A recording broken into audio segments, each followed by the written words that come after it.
تازہ ترین ویڈیوز کے لیے چینل کو سبسکرائب کر کے بیل آئیکن اور آل نوٹیفیکیشن پر کلک کریں تاکہ آپ کو ملے ہر اپڈیٹ سب سے پہلے۔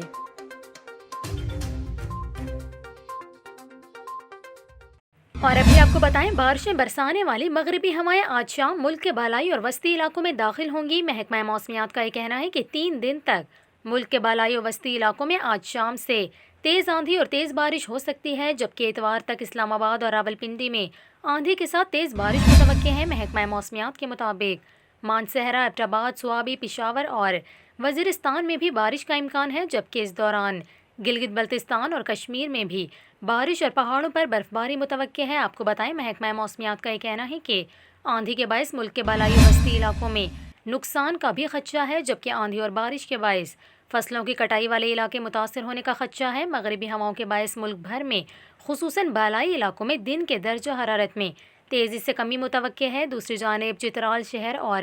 گرد و نواح میں گرج چمک کے ساتھ ہلکی بارش وقفے وقفے سے جاری ہے، جبکہ پہاڑوں پر برف باری کی وجہ سے سردی میں اضافہ ہو گیا ہے۔ پی ڈی ایم اے نے بعض مقامات پر لینڈ سلائیڈنگ کے خدشے کے پیش نظر سیاحوں کو ایسے مقامات کی طرف نہ جانے کی ہدایت کی ہے، جبکہ کسی بھی ایمرجنسی کے لیے ضلعی انتظامیہ کو الرٹ رہنے کی ہدایت بھی کر دی گئی ہے۔